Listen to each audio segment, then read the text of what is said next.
What is going on, everybody? Welcome back to Squared Circle Speak. And today we have a wrestler spotlight, the show that I use to highlight wrestlers that may not have gotten the recognition they deserve, maybe a little under the radar, but they're people that I thoroughly enjoyed watching. And today we are talking WCW, WWE, and TNA wrestler Shannon Moore. We're going to talk about his career in wrestling, mostly, maybe some outside stuff, and what he's accomplished, what he should have done, and everything in between.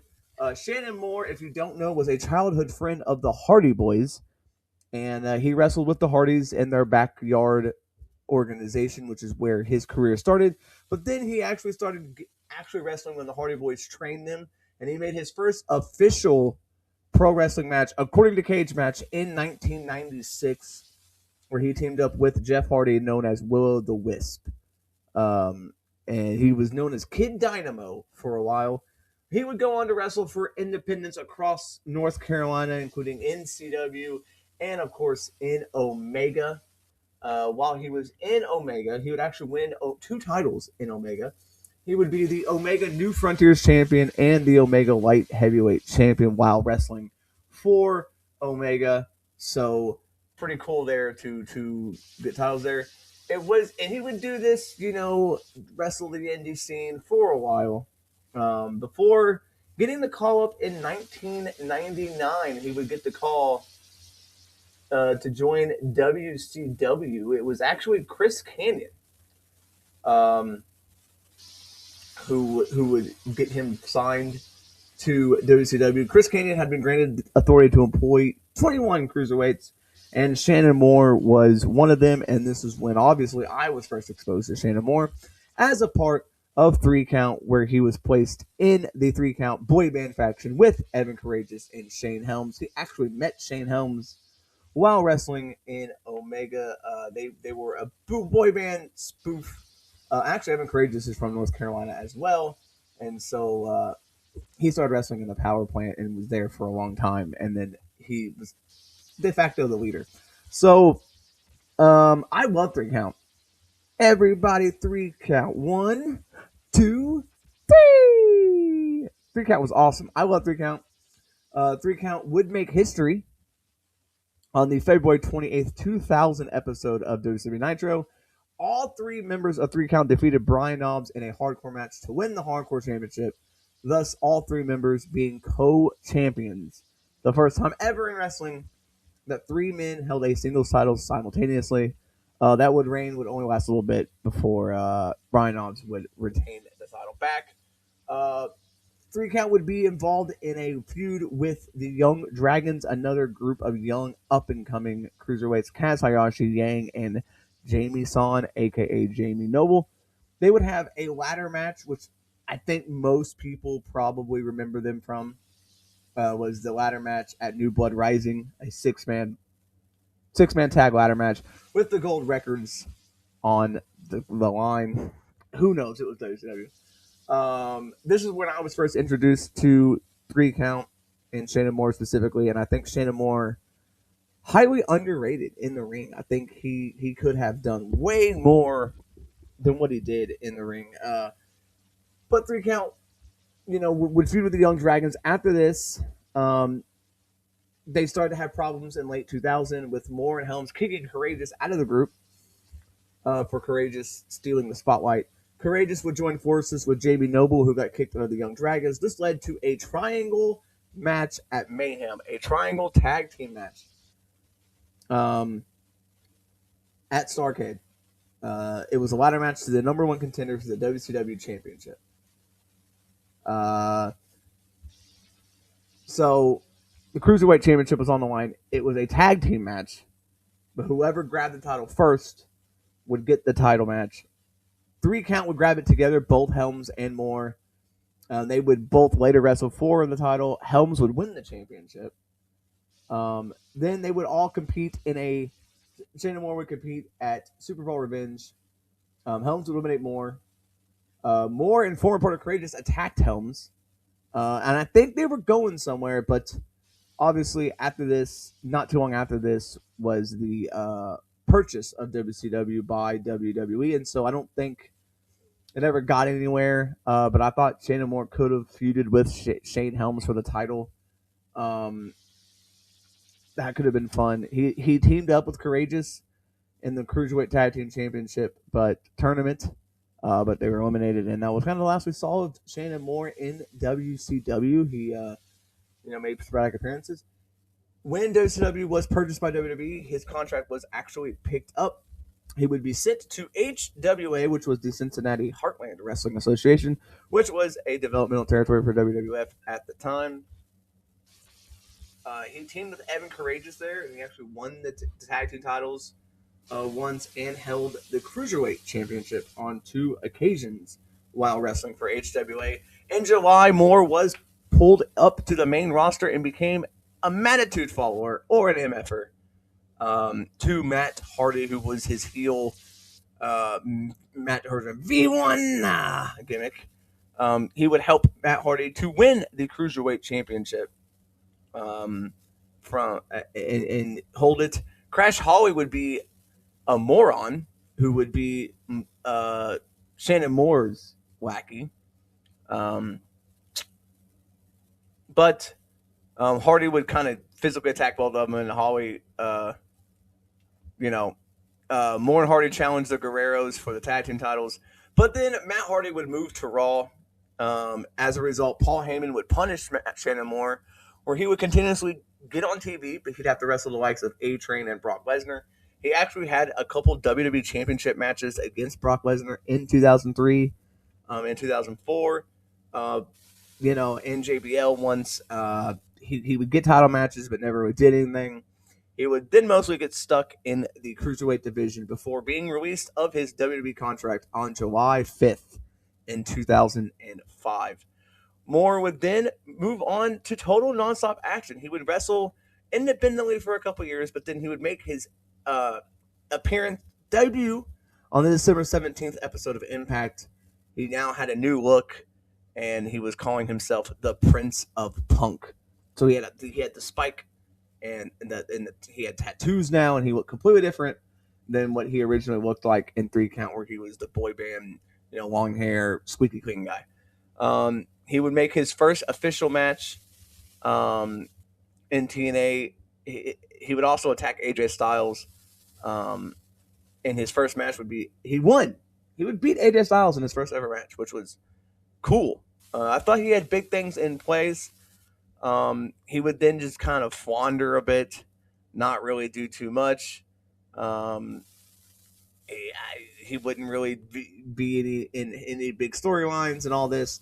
And then 2006, March 17th, he would be returned to WWE, making his official debut in July 2006 on the ECW brand, where he would be calling himself the Reject. His first return to the company was a loss to CM Punk. Punk would beat him one more time, and then Moore would not appear on TV much at all after that. So, again, he comes in, gets some big nets and all this stuff, loses to Punk, and then he's out. He moves to SmackDown randomly. He's just on SmackDown after that on February 16th. He would be in the Cruiserweight Open at No Way Out. He would get eliminated and then just kind of flounder. He would just wrestle in random matches. He would form a tag team with Jimmy Wang Yang, and they would wrestle in tag team matches for about a year, and then just disappeared. And on August 8th, 2008, he would again be released by WWE. This time, he would never return. He would return back to the independent circuit for a couple years, where he would go around, just wrestling occasionally and all that. He would return to TNA in 2010. This was the first ever live Monday edition of Impact, so this was one of the big names to come back. He would just show up celebrating with Hardy, and Hardy came in as well, so they kind of came in together. They both were back in TNA. A couple weeks later, he would attack Doug Williams, and it would be Moore and Williams for the X Division title match next. So he gets to come back. It's an immediate title match. He would lose. He would get his first victory back on March 29th, where he would, in a tag team match, where he pinned Brian Kendrick. Moore would receive one more shot at the now vacant X Division title shot in a triple threat steel cage match, where he would lose to Frankie Kazarian. So then he would get into a rivalry with Matt Morgan, who was the TNA World Tag Team Champion on his own. He would then find a partner, Jesse Neal, who was Moore's tag team partner. Moore and Neal would then form the group Inc. They would have multiple tag team title opportunities in which they would lose them all. They just never get over the hump. They feuded with the likes of the Dudley Boys, Beer Money, the Band, Generation Me, the British Invasion, Mexican America. They would have all these matches, but could never get over the hump. And then during one of these matches at Sacrifice, Neal would actually sustain a neck injury, which would force Shannon Moore into doing singles stuff again. But then Neal would come back. They would get one more shot at the titles. Neal would leave. And then on May 31st, Shannon Moore would leave TNA due to a neck injury. And now he's been kind of doing the independent scene for a while. Shannon Moore, his actual last match, according to Cage Match, was in 2005, February 10th, 2005, where he wrestled for Ring of Honor, which I didn't know about. So he still wrestles occasionally. I think he's kind of partly retired now. Let's go through, though. Let's go look at his career highlights and some of the titles he won in his career. So he was the NCW Light Heavyweight Champion, the Omega Light Heavyweight Champion, the SCW Light Heavyweight Champion, the Omega New Frontiers Champion, the WCW Hardcore Champion, the NWA Wildside Tag Team Champions, the HWA Tag Team Champion, the HWA Cruiserweight Tag Team Champion twice, the Douche Meisterkampf Champion, the WSW World Heavyweight Champion, the XICW Midwest Champion, AWE Heavyweight Champion, FTPW Champion, ARW Heavyweight Champion, RWA World Heavyweight Champion, ARW Next Level Champion, ARW Heavyweight Champion 3 times, the ALW World Heavyweight Champion 4 times, and the ALW Tag Team Champion with Jesse Neal as Inc. So a lot of tag team championships there. He has won his fair amount of championships in his career. But career highlights, again, the triangle ladder matches are like the best matches of his career, in my opinion. But he did have some really good matches on SmackDown, especially a tag team match. Him and Matt Hardy versus Billy Kidman and Rey Mysterio is a very good highlight. Shannon Moore has been in only one WWE video game.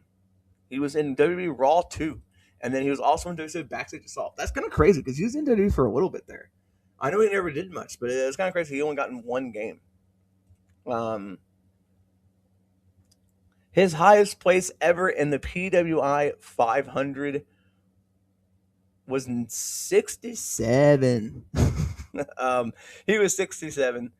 So again, Shannon Moore's one of those guys that I think is very well overlooked. I loved Shannon Moore. I thought he was really cool. His move was the Morgasm or whatever. It was like just a neck breaker off the top middle rope, but I thought it was really cool. So Shannon Moore, again, he wrestled for a while. It was in TNA. He was in WWE. He was in WCW. And never really got off the ground. Like I said, I feel like it was heading towards him and Shane Helms and potentially in WCW before that company got bought out. I would have loved to see them feud one-on-one realistically because I think they could have put on some really good matches. Two best friends, former tag team partners. But yeah, that's it. That's the career of Shannon Moore. Again, a guy who never really got many opportunities. It felt like every time he would get an opportunity, he'd sign somewhere, and then the opportunity would go away. He'd sign somewhere, and the opportunity would go away. And it was just never right place, right time. He had multiple opportunities for the TNA X Division title and the TNA Tag Team titles. Never won them.